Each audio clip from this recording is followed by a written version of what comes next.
Okay, it's been a wonderful morning. There's been excitement, there's been buzz. People are really enjoying themselves. We actually have more people here in the morning than we've ever had before. We'll give you statistics later on, but as of 10 a.m., 2,700 of you had already picked up your credentials, which is really amazing because you're here to have a great time. The Global Conference embodies the power of ideas, and the inspiration that you pick up here, the ideas that you pick up here, are going to be the change that helps to move the world forward. Hopefully, by the time the 3 days are done, you will be looking at the world through a slightly different set of eyes.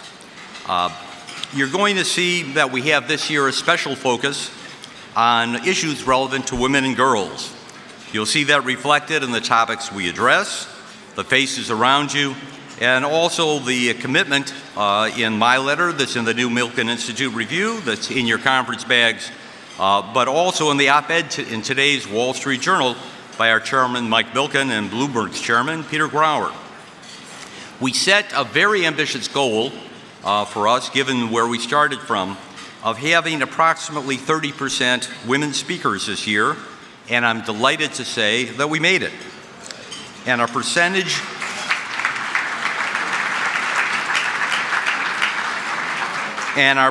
of women attendees is also just short of 30%, which is also terrific. Now, the Global Conference covers a great many things beyond the areas in which you may be personally familiar. So we urge you to indulge yourself, go to sessions in areas that you don't have anything to do with in your day-to-day life, and see what new ideas and inspirations you have that you can take back with you to your own work, to your families. So please indulge and do that. Now, one of the great things about the conference is that it's pulsing with innovation, energy, and excitement. And that makes it very fitting that we have with us the mayor, Eric Garcetti of Los Angeles, because while Los Angeles is not technically the home of the Beverly Hilton, we all know that this is Los Angeles. And somebody who embodies that is Eric Garcetti, the 42nd mayor of LA. Before becoming mayor, he was president of the LA City Council for 4 terms. He's a graduate of Columbia University, a Rhodes Scholar, and a 4th-generation Angelino, as well as being a lieutenant in the U.S. Naval Reserve. So please join me in welcoming our great mayor, Eric Garcetti. Thank you so much, Michael. Good afternoon, everybody, and it is such a joy to welcome you here to Los Angeles. It's only fitting that the finest gathering of the world's business, political, and thought leaders is happening here in the City of Angels. And Los Angeles is a city that's all about global connections. It is, by almost every measure, the most diverse collection of human beings ever assembled in one place on this earth. 39 countries with their largest population outside the home country, over 220 languages and 115 countries of origin. This is everybody's second home, and I hope that you feel the warmth and the hospitality of this town, but also its dynamism.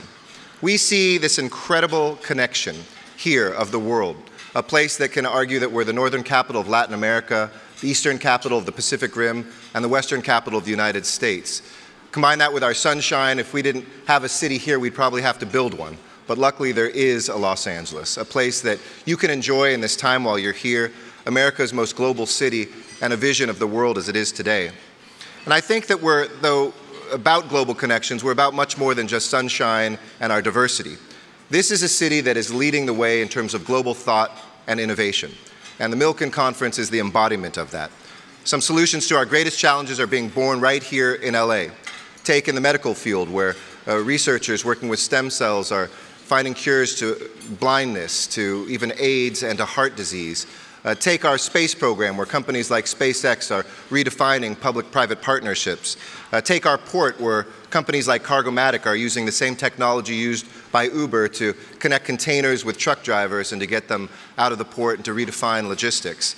This is a town with a creative hand, one that redefines all the industries from Hollywood to the technology that we're seeing boom here. But it's also one with a big heart, and that's why I love this conference so much. This is a city that when something like Nepal happens, millions of dollars of aid and some of the best trained emergency rescuers in the world are deployed to Nepal right now from Los Angeles to help that country in its time of need. But besides having a creative hand, and a big heart, we're also a place that is investing big. I hope some of you flew into our brand new international terminal, the finest now in North America. We're underway doing that with 8 more terminals, $1 million a day at our port. And the largest public works program in the country right now are the 5 rail lines that are being built here, yes, in the car capital of America, transforming our relationship with transportation. And we hope that during this conference you have some time to get away, to go down to the Los Angeles County Museum of Art at a moment when Los Angeles is arguably the art capital of the world, and have something like a Korean short rib taco from a food truck in the town that invented the connection between food trucks, global cuisine, and Twitter all at once. This is a place that is constantly reinventing itself, a place that everybody is a star, and a place that I hope that you will come back to. Bottom line, I hope this is a place, too, that you will think about investing and visiting, working in. More people today live, work, study, and visit Los Angeles than ever in our history. We've got the most global flights that connect Asia with Latin America and vice versa, and this is a place where 2 things define us: our freedom and our creativity. Freedom to innovate, and the creativity that brings people together across the sectors that we see reflected here today. So greetings from the City of Angels. This is a room full of angels here in LA, and I hope that you will come back to ensure that this city's strength reflects our world's strength, solving our most pressing challenges, ensuring that economic prosperity is in every corner of every city in this country and on earth, and making sure that innovation and creativity is the hallmark not just of a great conference, not just of a great city, but of a great and resurgent world as well. Have a great conference and enjoy Los Angeles. Thanks so much.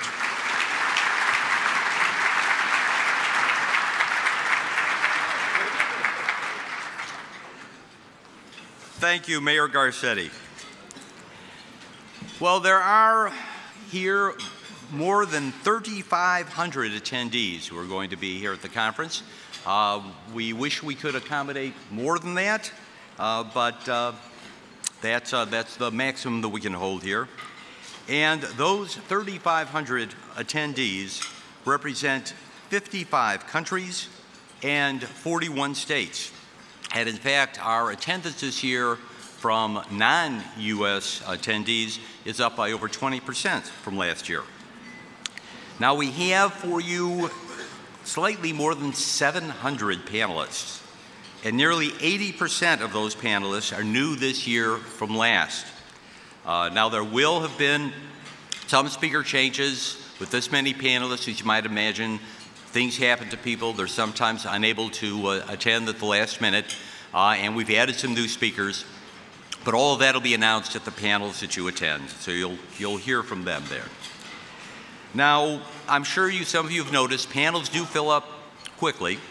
The rooms are assigned based upon the sign-ups that all of you have done, and we try and do the best we can to allocate the rooms based on the number of people likely to be in there, but some will overfill, and if they do, please understand, go on to another panel because there are going to be seats everywhere.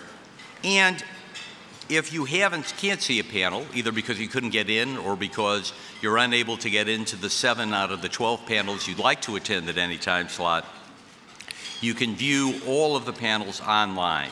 They're available at our website, globalconference.org, or our homepage, and within, an hour to 2 hours of the time that the panels are done, they'll be up on the web.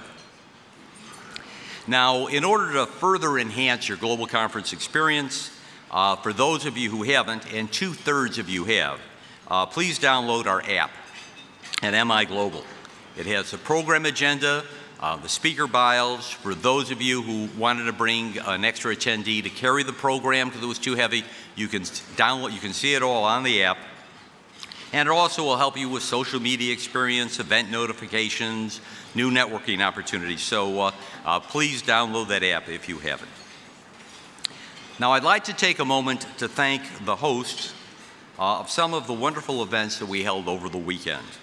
So I'd like to call out in particular Ron Burkle, Stephen and Alexandra Cohn, Larry Gagosian, Maisie Chan and Jeff Green, Guggenheim Partners, Steve Mnuchin, Michael Ovitz, Jeannie and Tony Pritzker, and Linda and Stuart Resnick, all of whom hosted events this weekend. Thank you very much.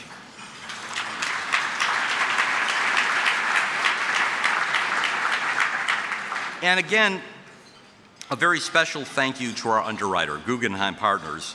They've been so generous in helping us to make the global conference possible. We want to thank them, as well as our other sponsors, because we are a publicly supported nonprofit. This event raises funds that makes our work possible. We hope that all of you who are not yet members of the Milken Institute Associates will join and help us in keeping our work going year-round. We'd like to recognize and thank this year's conference sponsors because they do make this event possible. But before that, we want to tell you a little bit more about the Milken Institute and the great work that these sponsoring organizations are helping to support. So while you're eating, join me for a minute or two while we tell you a little bit about the Milken Institute and give our thanks to our sponsors.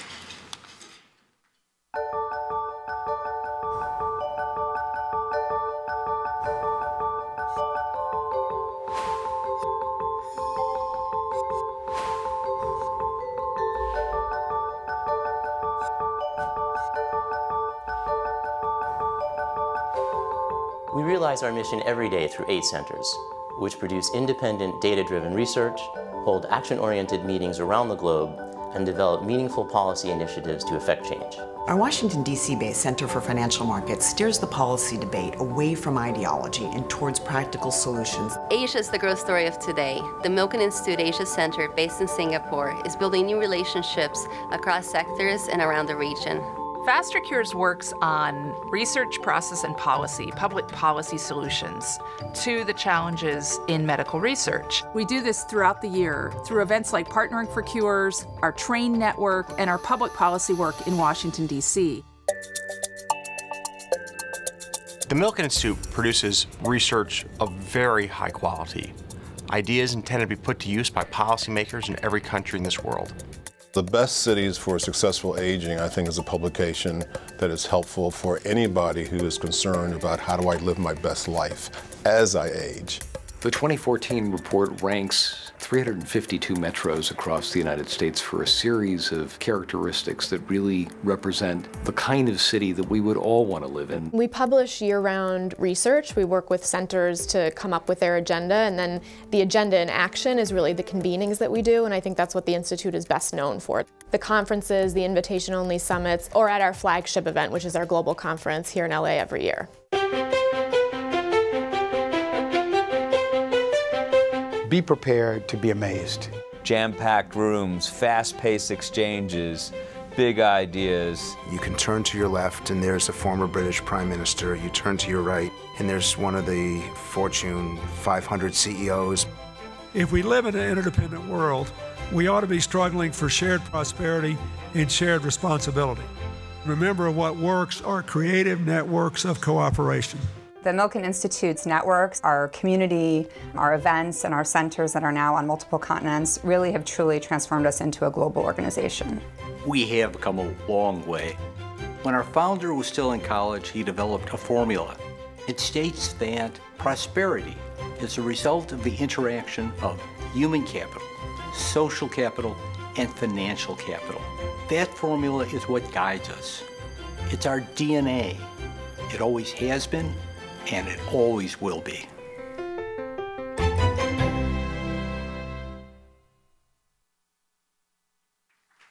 The Milken Institute wishes to thank our underwriter, sponsors, and media sponsors for their support. Without their generosity, our work and the global conference would not be possible. We thank our strategic partners for their significant annual support of the Milken Institute. Our underwriter, Guggenheim Partners. Our platinum sponsors, Apollo Global Management, Babson Capital Management, Diamond Resorts International, GAM, Jefferies, Sanofi. Our gold sponsors,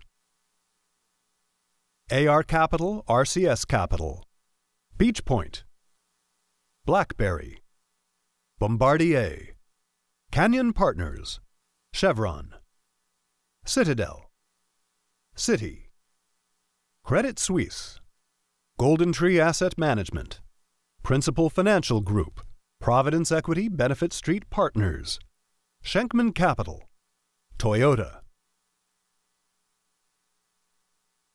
Our silver sponsors: Ardagh Group, Barron Capital Group, Broadridge Financial Solutions, CME Group, Deloitte, EY. Kennedy Wilson, Leonard Green and Partners, LiquidNet, Prudential Investment Management, Stone Canyon Industries, Winton. Our bronze sponsors: 21st Century Fox, AARP, Bank of California, Blue Harbor Group, Blue Mountain Capital Management, BMO Financial Group, Calamos Investments, Canada, Causeway Capital Management, Chatham Capital, CIM Group, CLSA, Coffee Bean and Tea Leaf, CQS, Crescent Capital Group, Deutsche Bank, EJF Capital, Fiji Water, Fitch Ratings, Fleischmann's Ingredients, Bill and Melinda Gates Foundation, Gensler, GLG, Goldman Sachs, Goodwin Procter, Herbalife Nutrition, Knowledge Universe, LW Partners, Mark Asset Management, Mayo Clinic, McGraw-Hill Financial, Mizuho Securities USA, Mondelez International, Moody's, Nielsen, PayPal, Pfizer, Point72 Asset Management, PSAM, Solaris Sports, Solus Alternative Asset Management, State Street, Symbion Power, TCW, Two Sigma, Vista Equity Partners, Weiss Multi-Strategy Advisors, WL Ross & Company. Our media sponsors: Bloomberg, The Financial Times, Wondros. Thank you.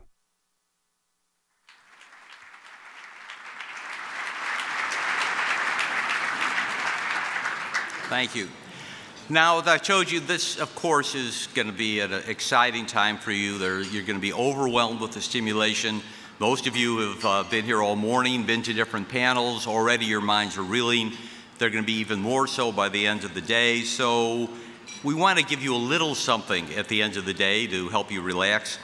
So I just want to be sure you know about the very special late night program tonight we're doing.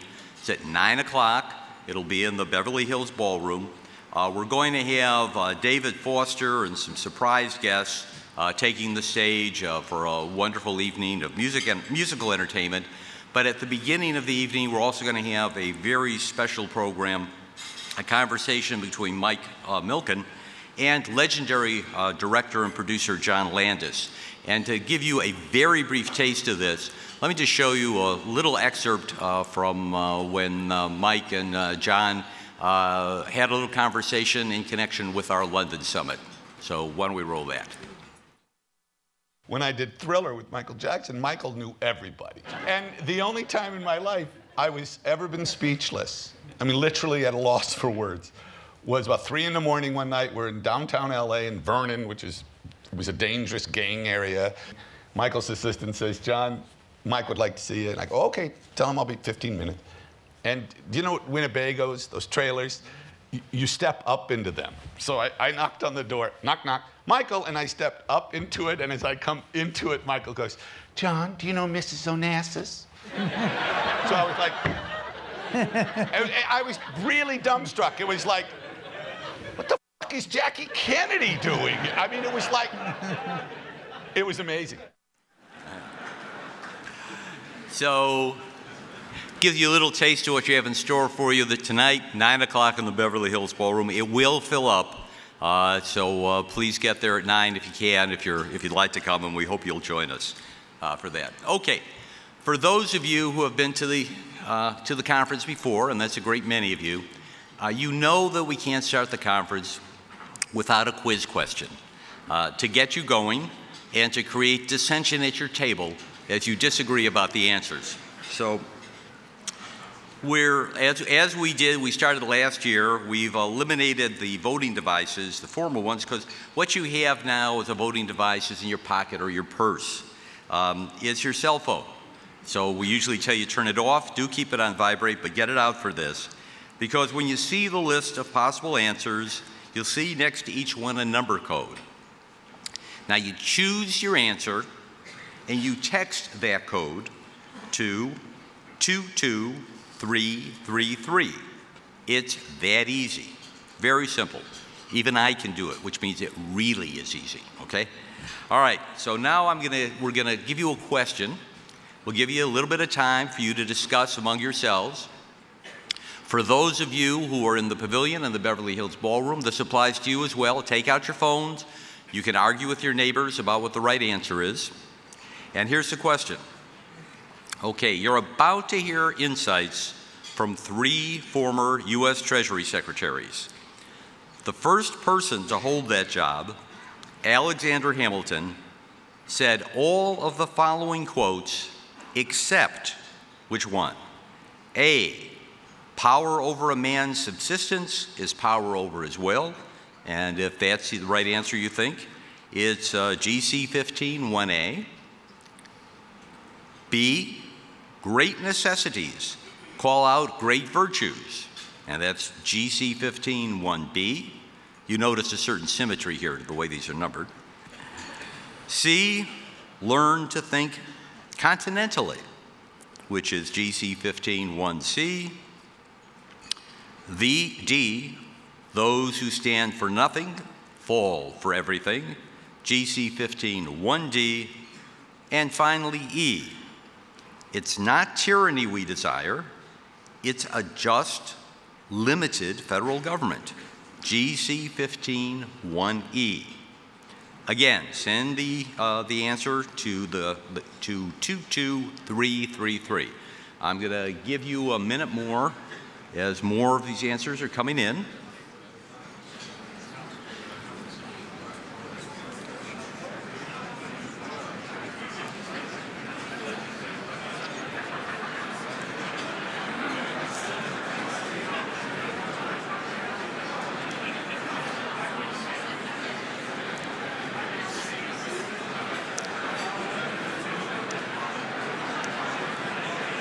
Okay, they're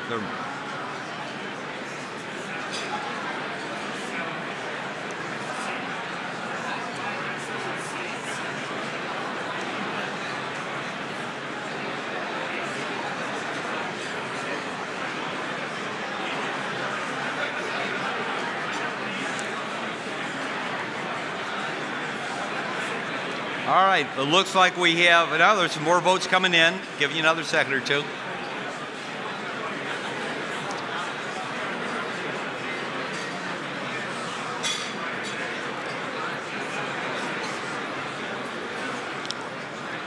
All right. Let's review those answers now. We'll call, I think we've got enough votes in. And in looking at those answers, it's clear that most of you think Alexander Hamilton never said either learn to think continentally, which is 42% of you, and 25% think those who stand for nothing fall for everything. While there are 21% of you who think he said it's not tyranny we desire, it is a just, limited federal government. And wisely, only 4% of you said power over a man's subsistence is power over his will. And the little 8% number said great necessities call out great virtues. Okay, let's see what the answer really is.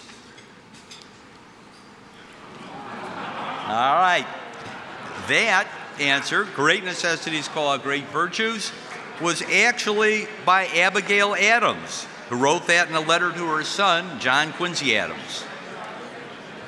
All right, you have just proven that you really need to have this session.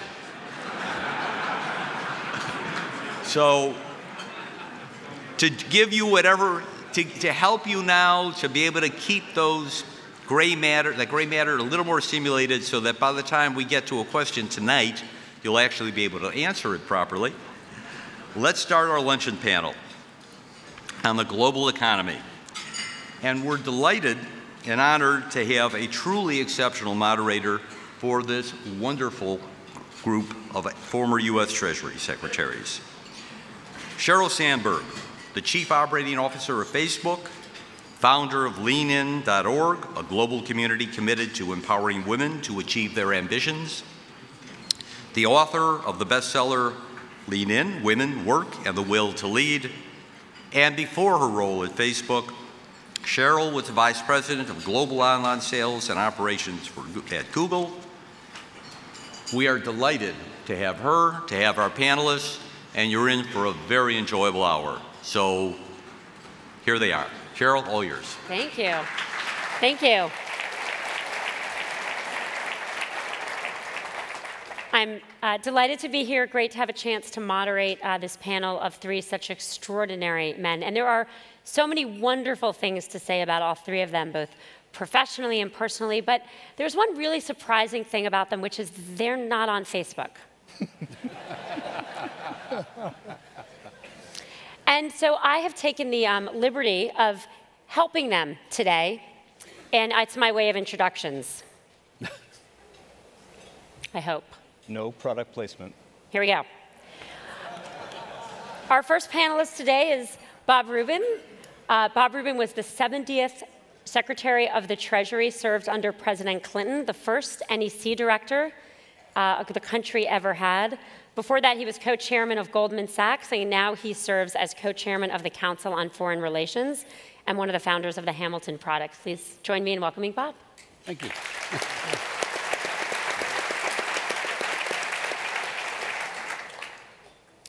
Hank Paulson, you can see how great this would be for them, right?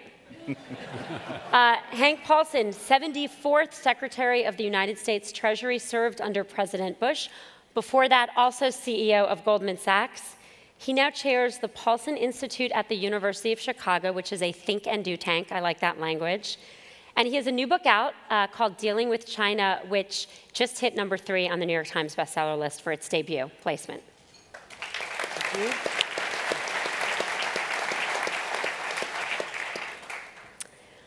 And our third, Tim Geithner, the 75th Secretary of the U.S. Treasury, served under President Obama. Now, you heard it here, folks, he never actually worked at Goldman Sachs. Never did. People think he did, but this may be why. He never actually did that. Bob has some views on why that he may choose to share later. But he was CEO of the New York Federal Reserve Bank. Before that, he was a civil servant, a career civil servant at Treasury. And he is now president of Warburg Pincus. Please join me in welcoming our panel.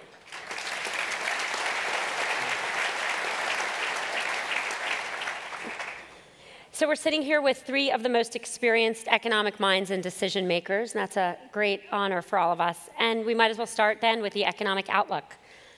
I think it's fair to say that so far, 2015 may not be as promising as we might have hoped for growth. Certainly the outlook at the end of 2014 looked like it might be a little bit more optimistic. So let's start. Are we slowing down? Or as the current president of the New York Fed says, do we not yet know? Let's start. Bob, why don't you start? Yeah, I think, Sheryl, if you go back 4 or 5 months ago, people thought the consensus was something like 3% growth. I think if you look in the last couple of months, most businesses seem to feel there's been some softening. But I don't actually agree with the way you framed this quite, with all due respect. Please. I think what we have is a continuation of a gradual, slow, and steady recovery. I think the unemployment rate is probably substantially in excess of the official unemployment rate. We have stagnant median real wages. And I think that's the kind of condition we're in, and so it'll go up and down a little bit within that range. I do think that just one other thing I'll say, Sheryl, I think there's some really substantial tail risks that the markets and the economy don't reflect. I have an Office of the Council of Foreign Relations. When I'm over there, people are talking about all these geopolitical risks, and I think people really feel very deeply threatened. It's totally not in the market. And secondly, we all know there's been a tremendous amount of reaching for yield. The question is, has that created excesses or not? I don't know whether it has, but certainly that's a possibility, so that would be another tail risk that's not reflected. So I think we'll have a continuation. The most likely outcome is a continuation of sort of a gradual, slow recovery. Hank, are we continuing a gradual slow recovery? Getting better, getting worse? I agree. And I think it's been more or less bumping around 2% plus or minus.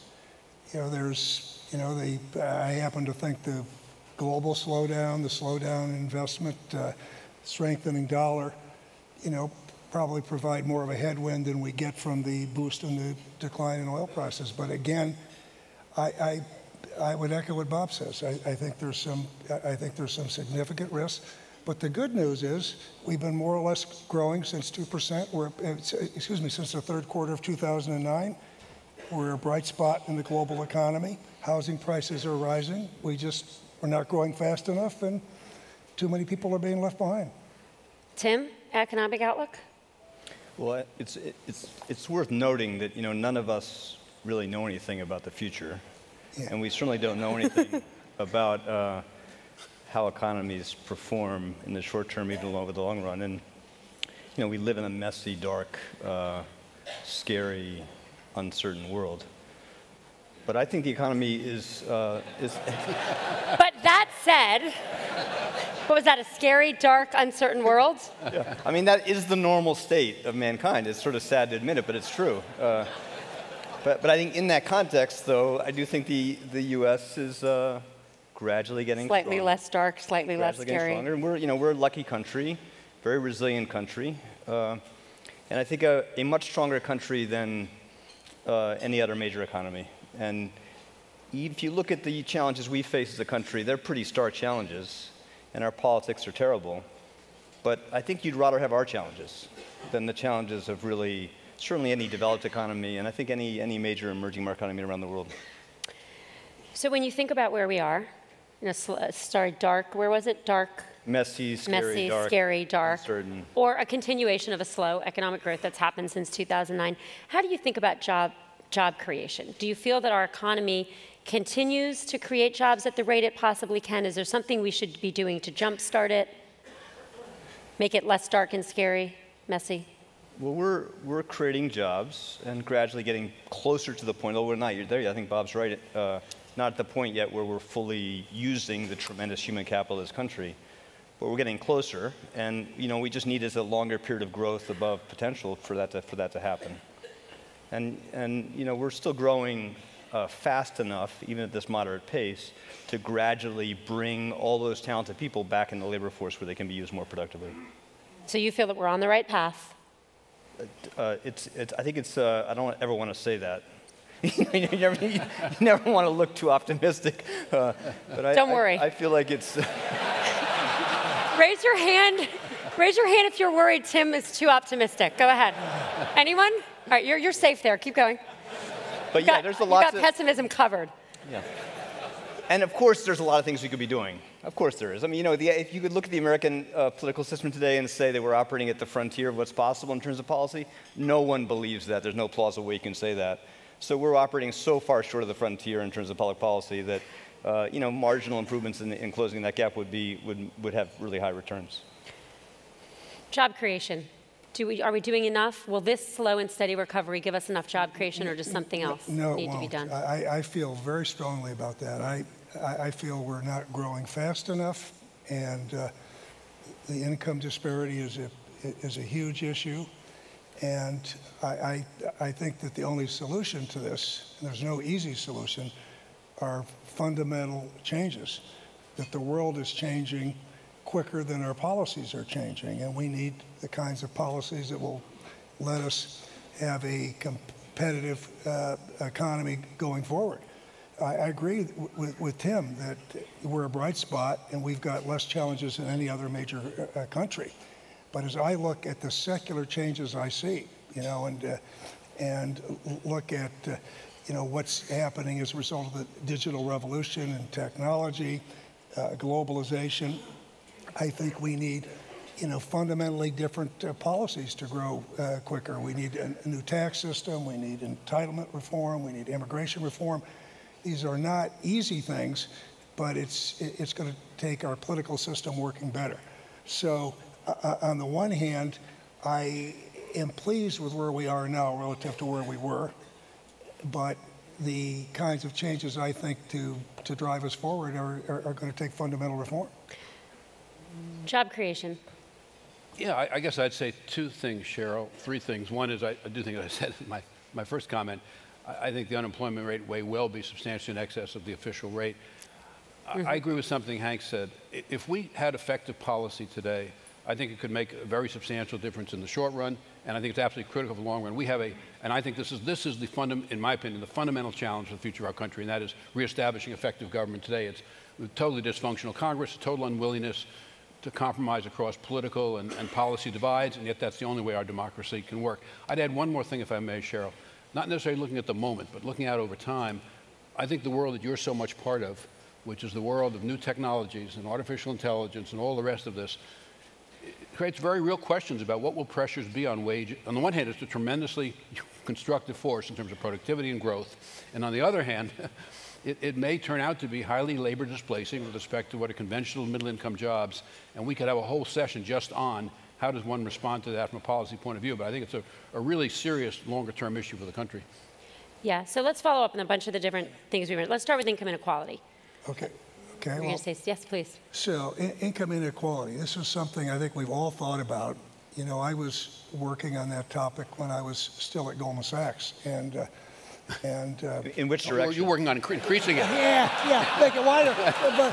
But I think... I would say... I think Cheryl was approaching it from a different perspective. I think Tim just made up for his prior pessimism with humor. We appreciate that. But in all seriousness, I looked at that as something that was a... I was serious. What was a huge issue, and so we talked with economists, you know, matter of fact, with the current chairman of the Economic Advisors, Kruger, when he was at Princeton, and my first speech as Treasury Secretary was on that topic. Now, but I look at it. I'm going to come back to what Bob said.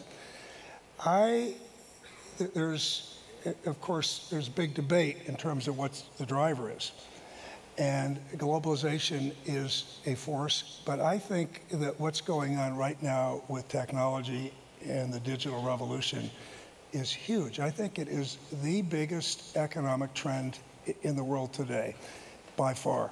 And I think technology brings with it huge advantages for society overall, but the pace of change is so fast and so violent.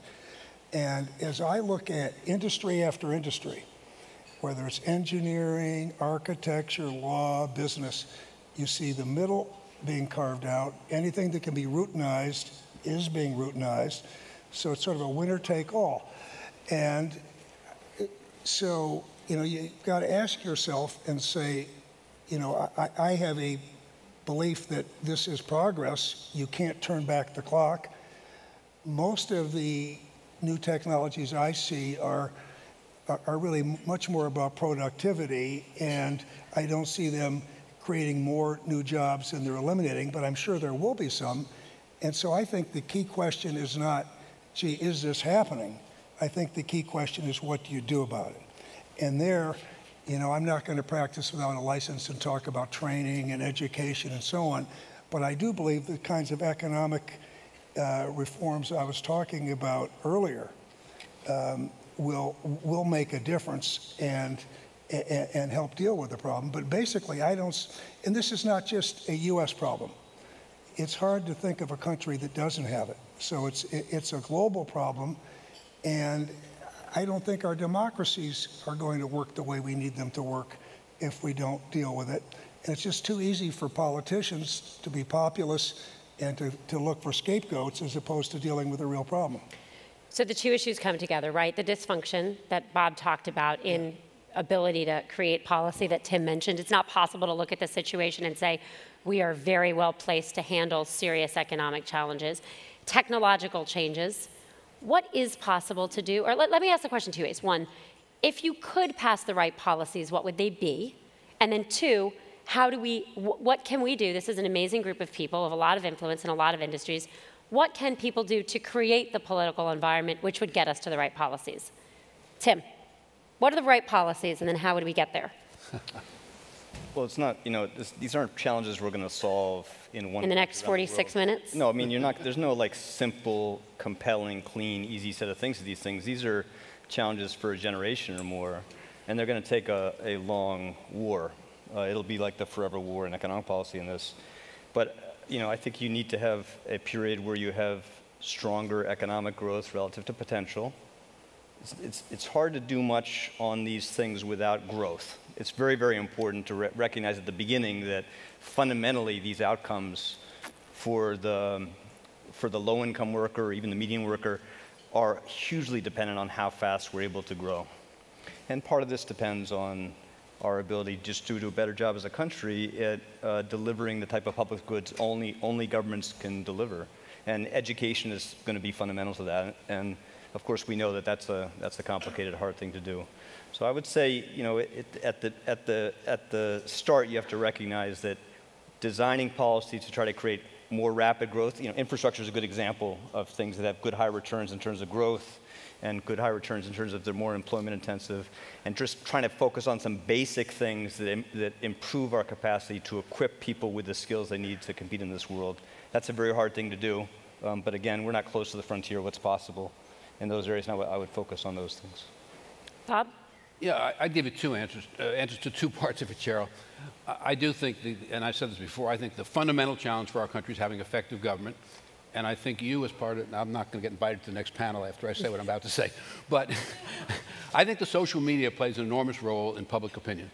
And I think it's become, I think it has become, to some extent at least, a conductor, if you will, of ideology and politics, an echo chamber. The converse would be if the social media could if those who had responsibility in the area of the social media, whoever they may be, could find a way to engage the American people in recognizing that we must have effective government, whatever your views may be on issues, and that we should insist that our elected leaders be committed to governance and to principled compromise to find common ground across divides. And I really do think that I've thought a fair bit about this. I don't know much about social media. I don't even belong to Facebook, as you correctly pointed out. But I do think that properly used, there might really be a major role, constructive role, as opposed to the undermining role that to some extent maybe it plays now. In terms of policy itself, I think the single most important thing we could do would be to have a well-constructed fiscal policy, which on the one hand increased public investment in the short term and simultaneously enacted entitlement reform to put our entitlements on a sound financial footing and increased revenues. And then in addition to that, you do immigration reform and a whole bunch of other education. I believe we need to increase the minimum wage. I think we need to give workers an even playing field in terms of the right to decide on collective bargaining. I just think there's a whole lot we could do, but you can't do it without a political system that works. So, yes, please. Let me just say, in terms of the political system reflects the people, and our people are very divided. Country's polarized, and I think part of it, it's not just social media, it's we get our facts from different places. And people self-select. There's so many different cable channels, so many sources, and so I think that is a huge problem. But in addition to the policy moves that we need to make, and I think we'd all pretty much agree on the kinds of things, I think there's two other things that need to be done. I think the people sort of need to understand the facts and these changes. Because I do think even if we take all the policy steps that anyone could deem appropriate, the world is changing, and the sorts of jobs that were available, used to be available, aren't going to be available in the future. And I think that really means people changing some of their expectations, getting different types of training. I think one of the most disturbing things are the number of young people that aren't working or aren't happy with their jobs today. And particularly globally. Yeah. The youth unemployment numbers globally are shocking and striking. It is. It really, really is. And so I think this is a global problem. And I don't think we're thinking big enough about it in terms of how to do it. There's people have done more work. The reason I said I didn't want to practice without a license, I really haven't done the work on what kind of universal service would be in the United States, or what we could do so that every young person had some kind of training and then some kind of follow-up training afterwards. But anyway, this is just a huge problem, and I think it goes beyond just policy. The world is changing so fast, I think people's expectations need to change, and politicians who are just looking for scapegoats are just saying, well, it's the Republicans' fault, or it's the Democrats' fault, or it's Wall Street's fault, or it's this or it's that. You know, it just is an easy issue to demagogue, and it's a hard one to solve. So let's talk a little. Sure, yeah, I please. just want to emphasize one thing that I think they both said. You know, this is not really a challenge of paucity of ideas. It's not as if we're short of good ideas for things that would help on these fronts. This is all about the craft of governing and how to help the American political system rediscover the capacity for principled, pragmatic compromise and the ability to actually do things. And in our political system, it's worth remembering that all power to affect really the path of the long-term growth of the American economy goes through the Congress. And you know, we didn't invest the chief executive of the United States with vast discretionary power to alter these incentives. And so, you know, if you're going to get better choices out of your government, you're going to have to raise the set of expectations you create for them in terms of their ability to do things. And you know, that's where we look so just appallingly disappointing today. But that's about, you know, rediscovering the ability to find some room for pragmatic, principled compromise, you know, something we seem to have lost. Well, let's follow up on one of the issues you raised, one of the policies that everyone thinks, I think, is obvious, which is entitlement reform, and talk about how, right? I mean, it's impossible to look at the numbers and not decide that this country needs to do entitlement reform. You can decide we can do it in advance. You can decide we can wait till the next crisis or the inevitable entitlement crisis happens. So how? We're here, we are citizens. How do we hold our Congress, our elected members, responsible for getting to the pragmatic compromise we know we need? You know, our system is sort of famously good in extremis, but not so good for the slow-burning, the kind of problem of rust where it accumulates, and that ability to bring the long-term forward. Doing that today, that's our big challenge.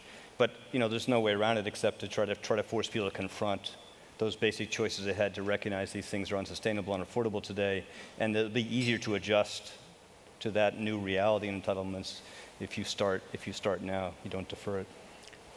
Entitlement reform. If you were sitting Treasury Secretary now, or you were about to become the new one for whoever gets elected, how? Well, when I came to Washington, that was the reason I ultimately decided to come. Was to work on entitlement reform. As you know, I got to work on some other things, but but it is my own view is it's all about political reform, because you know, if you look at the issues, Social Security is analytically simple. It's politically very complex, and even though healthcare reform is analytically complex and politically complex, it isn't that analytically simple, complex to do something better than we've got now, where there's some fundamental reform. I always thought we would ultimately extend the coverage to the uncovered, the 30 million. It never occurred to me we'd do it without getting fundamental reform. And so this is, I really believe that there's just so many people in America today that don't even know what their health care costs as long as the government's paying for it. And that is a system, no matter how much you trust regulation, it's really hard to have us deal with those costs. And it's all about generational equity and the future of our country. So again, I come back to what Bob said. It is about making the political system work. It takes leadership. It's got to come from the president. It's got to come, and our country doesn't deal as well with our political system, with as Tim says, big, complex, difficult issues if they're not immediate crises. But we'll figure it out. We've got to figure it out. I don't know quite how to answer your question, Cheryl, because I sort of agree with everything that's been said. And I think it's even more complicated because there isn't a will right now for entitlement reform. In fact, there are many now who say we should increase Social Security benefits. And then when you ask them, well, how would you pay for it? It doesn't become part of the discussion.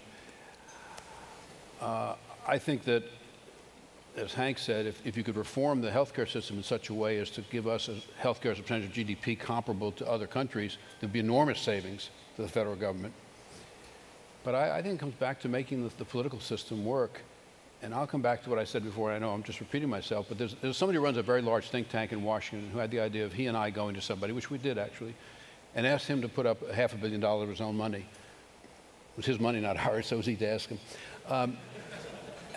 To see if there was some way to take the social media and create an interactivity so that the middle-income worker in the middle of the country would engage. It doesn't do good just to provide information. You have to get people to engage and try to engage people in the issues in the hopes that if you did that, then you could get a political environment that put pressure on politicians so they would change their calculus and would decide it was in their political interest to engage in compromise and reform. And I think that's the fundamental question.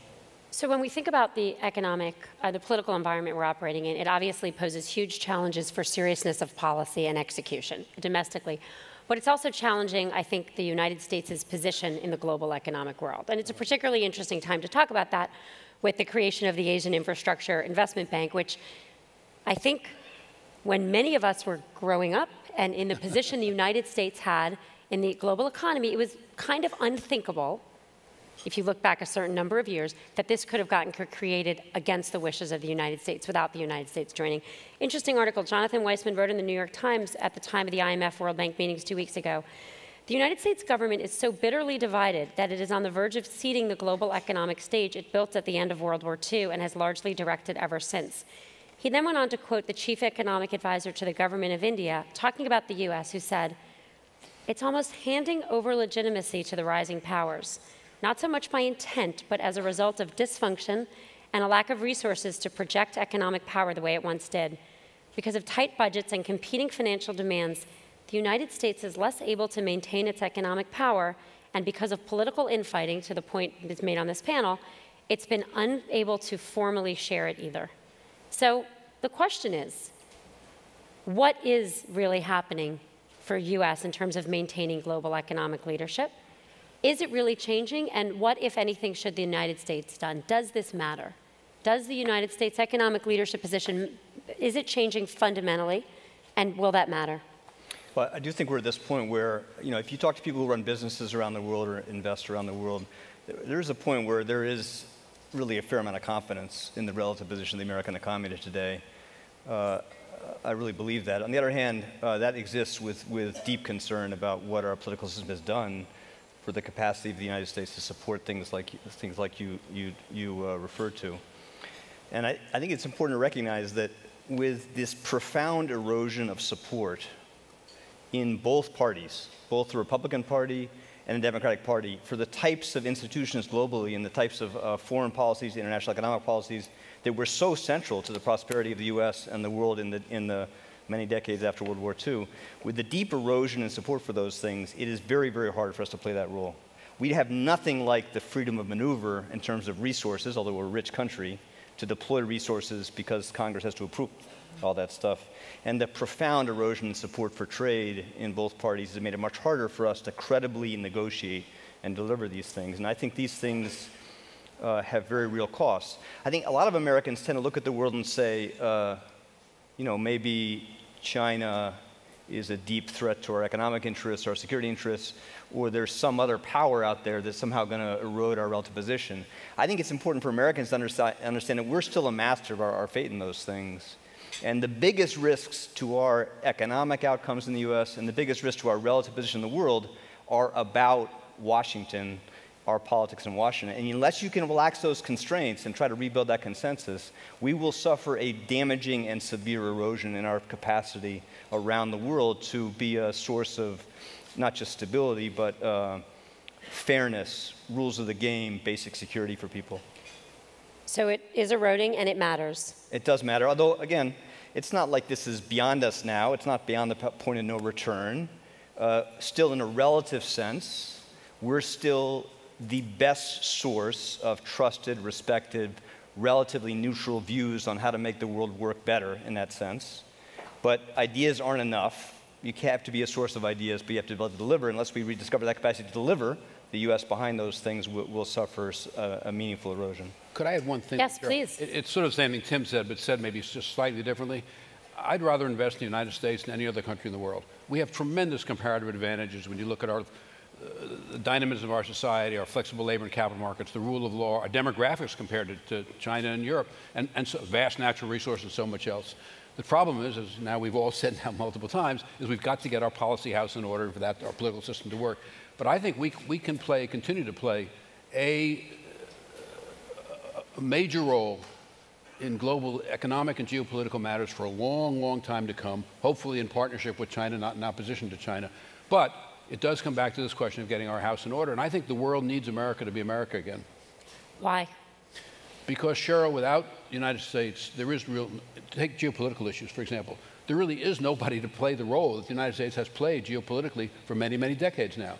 And I think with respect to maintaining fair trading rules or opposing cyber appropriation, cyber theft, for a whole host of these kinds of issues, there is nobody who's going to play the role the United States has played. So the world really does need America to be America again, and we need America to be America again. Role of America changing?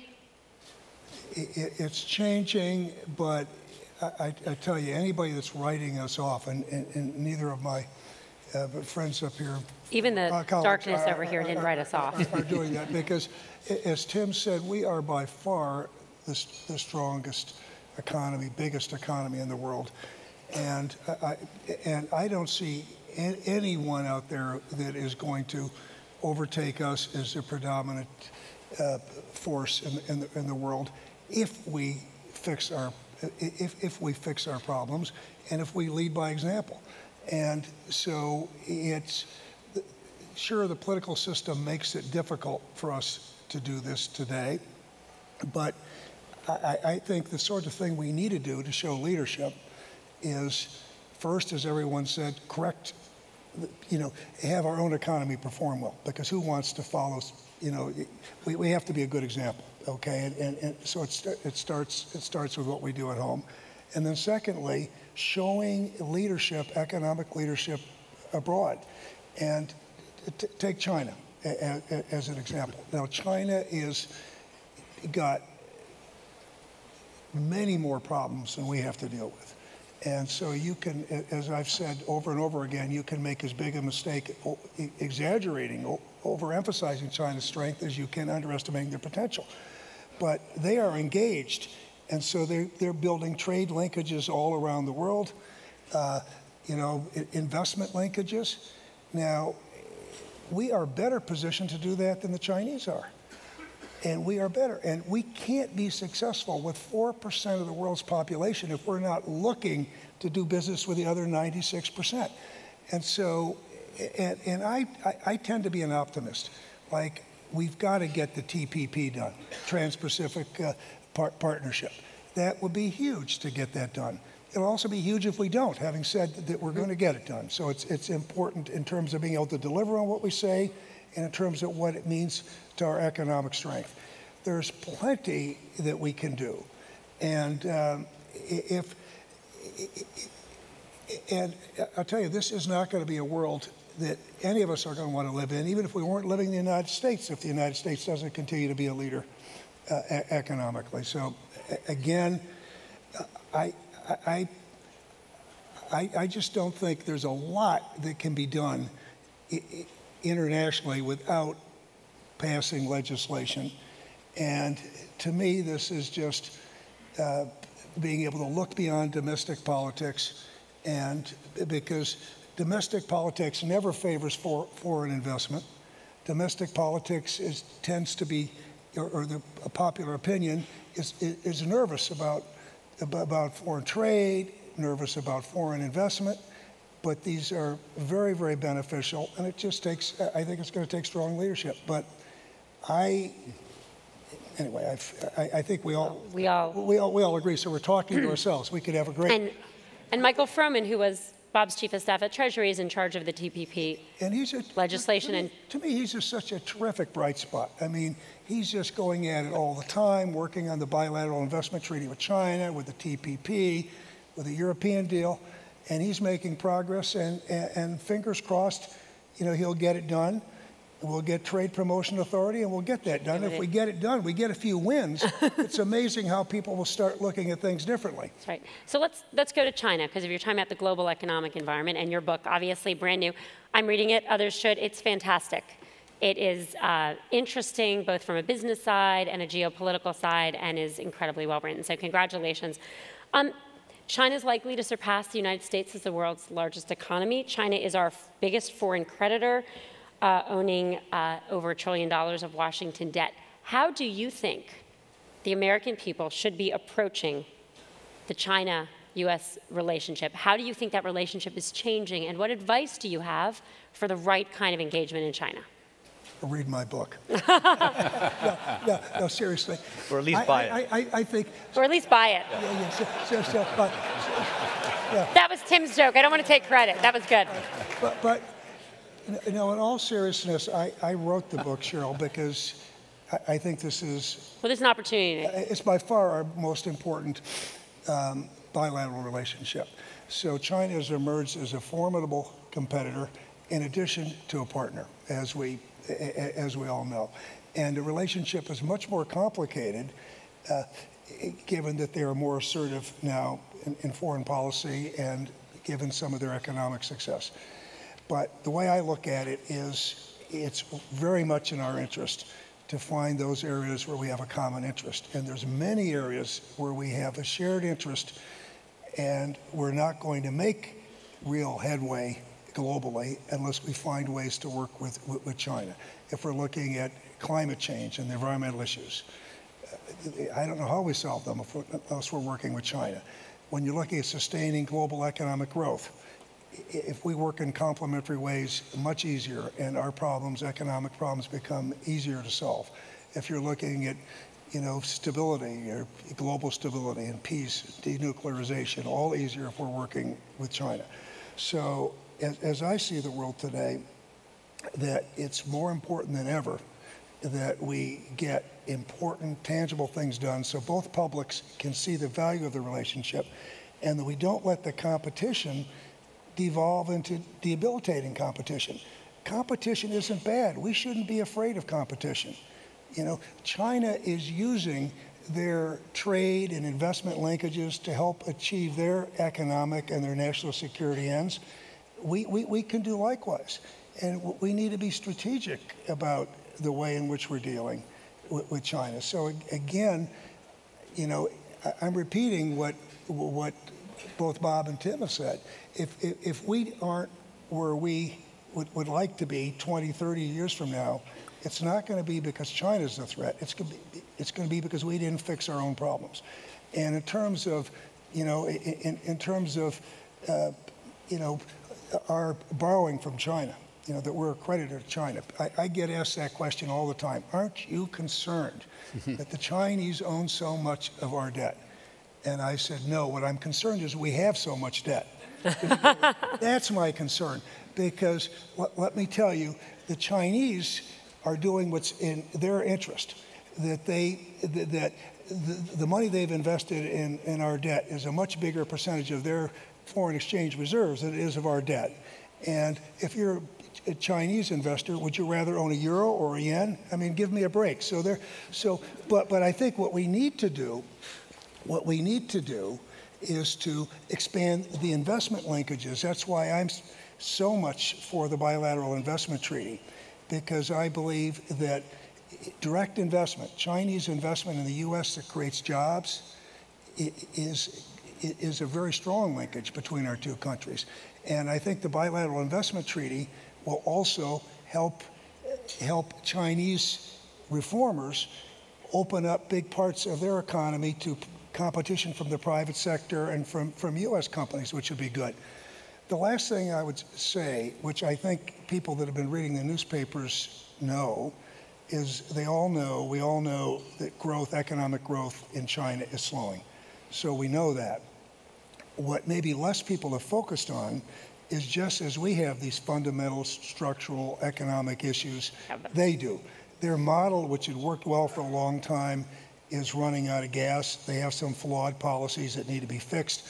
They're building up too much municipal debt, using government investment in municipal debt to drive growth.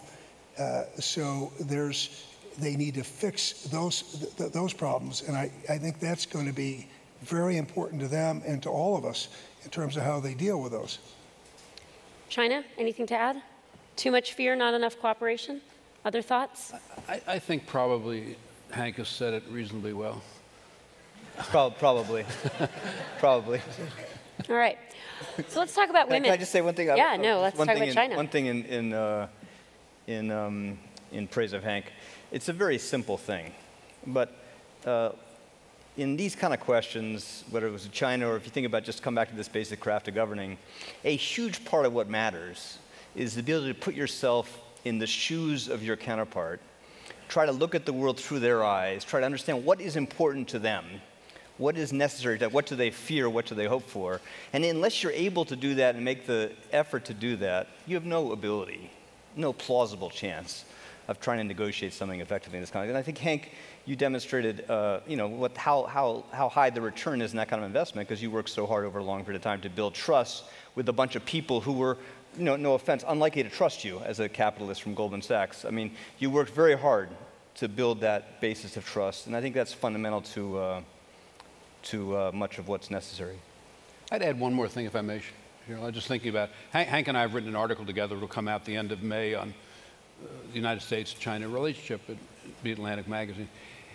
There's a tremendous wariness about China in this country, as Hank has indicated. There's tremendous wariness in China about our country, when in fact, they're all, aside from the fact that a mutually effective relationship is a tremendous bilateral benefit to us for investment trade, there are all kinds of transnational issues like climate change, terrorism, pandemics, and so forth that no one country can deal with alone. But the United States and China together, given that the international institutions for the most part are weak and ineffective, is probably the best chance that the globe has of dealing with these issues because of the moral suasion that these two large economies could have if they work together. But somehow or other, Cheryl, there's got to be just a greatly increased awareness in this country, and I would say the same thing must be true in China, of the importance of having a constructive relationship as opposed to a counterproductive relationship. Getting past the fear, which Hank has done so much on. But the challenge, which we just have to just acknowledge, is there's few examples in history of having a major preeminent power and a rising power not ultimately come to conflict. And that's not inevitable. A matter of fact, it's far from inevitable, and I'm not predicting it, but it takes work. And the choices our policymakers make on both sides in terms of what the right mix of competition and cooperation is, and how we resolve some of these issues, and how we work to bring China into the rules-based system, but also recognize that they need to have a significant say in the system also going forward. And this is really, really important. So return to women and their role in the U.S. economy. So I'm going to start with a Warren Buffett quote. And I'll preface this by saying that when Tim and I were younger versions of ourselves working in the U.S. Treasury, we once had to explain to Bob that Jimmy was not, in fact, Warren's son. But Warren Buffett... Well, what happened was I saw Dick Armey, and I told him Warren Buffett's in favor of not reducing capital gains tax. He said, so what? Jimmy wants them reduced. I was going to say, well, who cares what Warren's son says? And then I found out who Jimmy Buffett was. When I came back, I saw President Clinton. I said, I called Alan Greenspan to see if he knew who Jimmy Buffett was. He didn't know either. And President Clinton looked at me and he said, why doesn't that surprise me? So Warren Buffett has famously and generously said that one of the reasons he was so successful, he was only competing with half the population. So we know that gender gaps, both in workforce participation and leadership, are a drag on our productive capacity. The IMF put out a report recently saying that if women got to the same labor force participation as men, US GDP would increase by 5%, Japan by 9%, Egypt by 34%. Those are big numbers. 5% is a big number, as we discussed. And when women can't reach the highest leadership positions, and I know how hard this conference has worked just to get to 30%, so we're working hard to get 50% of the population to 30% participation in something like this. You know, when women can't get there, we're not using the productive capacity, and we're still using only part of our capacity. So what needs to get done? How do we get women to be full participants, both in the workforce and at the leadership levels? Cheryl, Anyone I remember. Can start. Could I start out? Yes. Actually, I shouldn't. I don't want to start out on the subject. Somebody else start. Tim. Well, why?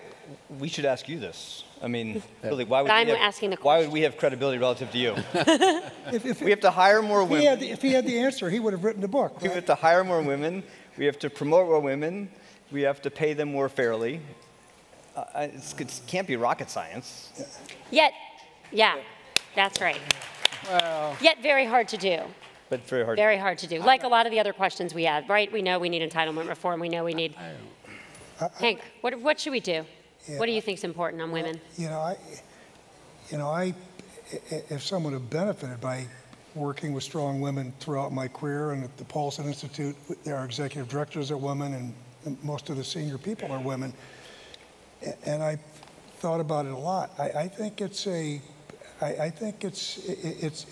difficult issue to deal with. The one thing I saw from my time at Goldman Sachs and working with a good number of clients, that even if men are doing their level best and don't believe they're biased in any way, when you're choosing between a couple of leaders, you tend to gravitate toward the one that's got the kinds of qualities you express. And so my own belief is what it takes a lot of push from the top down. It takes it from corporate boards, it takes the CEO, and I don't believe in quotas, but I think the CEO, man or woman, has got to put its finger on the scale, because I'm just totally convinced that's what it takes, and it's going to take also policies and programs that recognize that there are differences, and that there's a huge amount of advantages you get from having a diversity. I've thought a lot about leadership, and there's no great leader anywhere that doesn't have great people around him. Everybody's got strengths and weaknesses. Hank is candid, Hank is indiscreet, Hank is decisive, Hank doesn't think carefully enough before acting. So the ones. Are you speaking of yourself in the third person? Only briefly, and he's in the middle of such a good answer. We're going to let him have it. Well, but so you need to have people around you that compensate for your weaknesses, and I watched that, and women really have some different characteristics, different leadership styles, different management styles. So there's huge advantage, but even if you think you're being totally egalitarian, it's based on merit. Often, if there's a group of men making a decision, they won't make the right decision. So I think I don't like when I look at what I read in Europe about quotas for boards and legal quotas, but I got to tell you, I think we're going to be heading in that direction if we're not more proactive and driving this, and there's huge advantages for driving it. It's not easy. If it were easy, it would have been done a long time ago. I think that the most important part of the answer is, one, recognizing the biases, because that's where I think we have failed. And the second is understanding how important it is for companies, that it is a competitive advantage. I think there's a more complicated problem, Cheryl. Years ago, you and I were talking on the phone, and you said to me that of the women who were in the top of your class at the Harvard Business School, and you were one of them, very few of them then went on and had active, full-time careers for the rest of their lives. I remember when I was at Goldman Sachs, and I've been involved with Harvard and, of course, the Treasury Department. I think on an entry-level basis, over time, the pools, men, women, sort of be roughly the same, a little different in field to field. And then it narrows. But then you have the problem, when you have kids, given the social norms with respect to kids, a lot of people are not willing, a lot of women have not wanted anymore to engage in 10, 12 hours, 6-day-a-week kind of jobs, which is sort of the world that I lived in. And the result is that they opt out of the kind of intense full-time activity that leads them to then be in positions of leadership that you're talking about. So I think it's a much more complicated question than we've just suggested. And I don't know, do you change those norms? You can get all kinds of questions about that. Child care is a policy that would help, but I think it's sort of, it's a policy. Leave policies. Yeah, you can try up ramps and down ramps. You can have flexible labor hours. But I'll tell you something, Cheryl, and I know the politically correct things to say in response to this. I could have a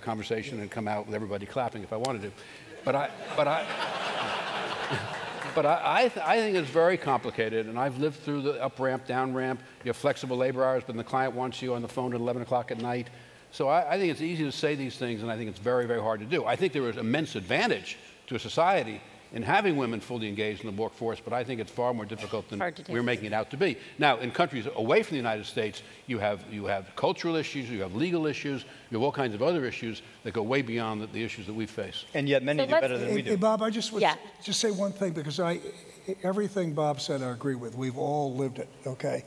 So my only point wasn't that it was going to be easy and we're going to deal away with it, but when well, at least what I saw at Goldman Sachs, when you have the women that want to keep working, okay, and then I think it's just very important early on to make sure that they have every advantage and they get the opportunities to keep going. There'll be certain jobs and certain careers are harder than others, but I think you can move the needle if you do some things earlier on. I think it's very difficult. A lot more to do. All right, let's talk climate change. Bob, we're going to start with you. You've called it the existential threat of our time. Again, political challenges on both sides, but what are the most important steps we need to take, and do you think this is cast appropriately enough as an economic issue? I'll tell you what I've come to believe, Cheryl, and it just largely started with the conversation I used to have with Tom Steyer. But then Hank, Mike Bloomberg, and Tom Steyer started something called Risky Business. I've been part of that. And what it basically, I'll do this very brief. What it basically did was to analyze the effects that climate change will have on our country, region by region, sector by sector. And I've come to the conclusion personally that, and if you look at this study, you see it in the study, that the most likely case is first serious and then severe adverse impacts, and realistic possibilities of results multiples worse than that, so we have catastrophic effects on life on Earth as we know it. And I think it is a desperate problem. I talked to Tom Steyer about it this morning, actually. I think it's a desperate problem. I think a lot of people in a room like this will agree, but they haven't internalized the urgency and the cataclysmic effects that can occur from not dealing with it. And I think what we need is what Hank wrote in his op-ed. I think we need to have a price on carbon. And I think we also need to have the research and pilot projects and policy framework that will encourage non-carbon-based sources of energy. Yeah, Bob said it very well. I just, the only thing I would add to that, we talked about how the governments work better on problems when there's immediate crisis. Unlike a financial crisis, this is very vicious because it's cumulative, and it does, the longer you wait, it really the harder it is. It takes away your ability to avoid the worst outcomes. Governments do better if it's done on a national basis rather than a global. So this is global, and it's longer term. But we still got time to act and avoid the worst outcomes. Bob has emphasized something that he didn't mention here, that when I'm talking to Republican colleagues, I talk about. And I think this is very important. There's part of this is, what's already baked in the cake that we know is coming, or is very likely to come. And then, of course, we're trying to avoid the worst outcomes. Bob has pointed out that all those that, are opposing a solution because it involves big government are ultimately setting themselves up to have the government play a bigger role and for a huge fiscal problem. Because what happens, think about it for a minute, whenever there's a climate-related disaster, whether it's a forest fire, a drought, a flood, hurricane, you name it, it hits one geographical region, one industry particularly hard. Government comes in, and that's what we expect our government to do. There's a big cost to that, and then it's a fiscal cost, and we all pay. So Bob has pointed out, and I thought a really good Washington Post editorial, is a big fiscal problem. And I think a lot of the resistance comes from climate based upon people not wanting the government to play a bigger role and not trusting the government. And what the Risky Business study does, which is it doesn't recommend the policy solution, it just looks at the problem using risk-based analysis, and it's bipartisan. George Shultz is a member. We've got Republicans, Democrats, business people. And if you just go and sit down with communities and talk about let's just look at a range of possibilities in terms of the economic impact, you meet people at the middle. And groups that normally are, opposed, if you say, we've got a big climate problem and you're part of the problem and we want you to pay, and that they're deniers. But if you start talking about here are the range of economic risks to you and your community, they suddenly are all ears. I can't improve on that. I'm just saying that, it's hard when the cause is in dispute. I mean, it's hard enough when the means we have to help ameliorate the problem are controversial, which is true in this case, but the cause, the fundamental cause still is in dispute. And so you got to start with that, and then you try to figure out a way to get people more to understand that the costs of change now are much lower than the costs of change later. And again, in our political system, that's just the hardest thing. I mean, in economic policy, most of things that are good policy are going to be deeply unpopular with large segments of the political spectrum. And the capacity to bridge that, to act in the face of that is the hardest thing. Is the hardest thing for political systems. So the lights are shining. We have 5 minutes left, so I'll ask you for, this could be long answers, but we'll ask you for the short version. You all served, all three of you, as Treasury Secretary during really challenging times for our country. Across the board, globally, domestically. What's the most important thing you learned as Treasury Secretary? And Tim wrote a great book with a lot of things he learned, also worth reading, as did Bob. Seriously, these are great contributions to the public understanding. Tim, I think I learned that you can't approach these jobs as if your task, your challenge is to optimize within the constraints you're given. Because you can't do much for the economy of the world within the constraints you're given. You got to figure out a way to relax those constraints, to expand the scope of what's possible. And you can't do that without a combination of good ideas, being willing to be for stuff, and without some capacity to figure out how to bring people together in support of those things, which is about negotiating and about governance and about compromise. Great answer. You need those things. Hank, what'd you learn? What's the most important thing? Well, I think most people think, gee, the Treasury Secretary is a very powerful position. But as a Treasury Secretary, unless you have the support of the President and or are able to work with Congress or with foreign governments or with regulators don't work for you, you have to, again, you have to engender their support.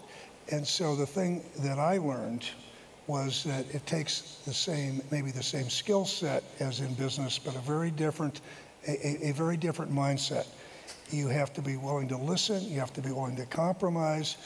There's not a lot of room for ideologues if you're going to get something done. So it really comes down to people issues. Much more people than analytical. Bob? I was just thinking of something. I'm deciding whether I want to say it or not. Then you should definitely say it. If our mutual friend Larry Summers, who we are both very fond of, were here, he would say that the most important thing I learned was to call him and ask him what to do. All right. Now, having said that, I think two things strike me, Cheryl. One is know what you know, but know what you don't know. And for me, being at Treasury was and in White House before that, enormous learning experience with respect to process and policy. And secondly, be true to yourself. Whatever it is you think, it's your responsibility to say to the President of the United States what you think, whether he or she agrees with you or not. And that is, the temptation not to do that is enormous. But you need to be true to yourself. So we're going to do something called a lightning round. These are short answers. You get a word, a phrase, no longer, right? Gonna go down, go back, ready? Good luck with that. No, it's gonna work, it's gonna work. You got the wrong group. Ready? If you start with Hank, you'll never get to us. No, we start to my left. Start with you. We're gonna start with you and you're gonna show them how it's done. One word, one phrase, ready? If you could make one change in U.S. policy unilaterally, one topic, what would it be? One change. Fixing our entitlement system, because that will save our future. Go, he did it. Fiscal policy and measures that make government work more effectively. One change. I'd try to get more Americans to want to work for their country. Okay, put your forecasting hats on. When will the Fed first raise rates? Oh, I have a workout. You can pass. When they think it makes sense. Oh. Hank, do better, do better. If you ask an English major, I'll say early next year. Bob. I think I'm going to sort of say another version of what Tim said. I don't think it matters when they raise rates. I think what matters is they do it at the right time in terms of economic circumstances, and I think it's going to be very difficult. All right, all right. This goes against the lightning round. Ready, one word. Who is our biggest global economic competitor? Ourselves. Yeah. I agree. I concur. All right, look at that. What will be the #1 issue in the 2016 presidential campaign? One issue. Oh, I'm the wrong person. I defer to them. One issue. Income disparity. That's an interesting question. I would say a variant of what Hank said, but mine's a better version. Yet longer. I'd say stagnant median real wages. All right. Last book you read? I read a lot, Cheryl. I'm reading 3 books right now. The last living eunuch in China, which I bought in Beijing. It's actually a very interesting book. It is. Lightning round. Oh, wait a minute. Okay. Political Education by Harry McPherson, and a book called A Pound of Paper, which is about book collecting. Last book you read, not your own, because you wrote that. Innovators by Walter Isaacson. Last book you read? Last nonfiction book was Hank's book. Any book. Which is a great Hank's book. All right. What's your newest piece of technology? Oh. Come on. Dig deep. What was the question? Any piece of technology. Hank, any technology, anything? Well, anything? To me, the iPad. The iPad? What was the question, Cheryl? I didn't hear the question. What's your newest piece of technology? A ballpoint pen. You don't have to. All right, all right. Most important issue people are not talking about. I think we were vastly under talking about climate change. Hank. Yeah, I think that. And us getting to our plane on time. I know the spirit. You got to stick with the lightning round. I'll go with climate change. I think we're talking about everything. We're just not doing much. Yeah. All right. Yeah. Bob, this is for you. Are you still walking around the office with your socks on? Yes, because it's comfortable, and when a client comes in, I quickly put my shoes on before he sees it. Yes. Tim, you claim to have started this trend. Was Bob copying you? No, I suspect he was first, but I admired that custom. Hank, any special sock behavior you want to share with this audience? Sock behavior? I just only holes in the sock. There you go. All right. I hope you can answer this. I really do. iPhone or Android? What? Well, hold on. Say it again. What? iPhone or Android? Oh, iPhone. iPhone. BlackBerry. Most economically literate president?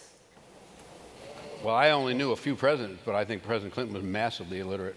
Massively literate economically. Most economically literate president? George W. Bush. All right. And you're going to say? Oh, I'd say it had to be Obama or Clinton. Absolutely. All right. Paper or Kindle? Reading books on paper or Kindle? Paper. Paper. Kindle. Kindle. News, online or on paper? Mostly online. Which is that? Both. News. News, online or on paper? Both. Both. Both. Last question. What do you do to relax? To relax? To relax. So you do the same thing I do. Yeah. Fly fishing. Absolutely. Saltwater. I'll be fishing for tarpon next week. But I really do it well. He may cast better, but I catch more fish. He takes a long time. I get it out quick. Tim, last word. I do that too, but I read. You read. Thank you all. Welcome. Thank you. Thank you.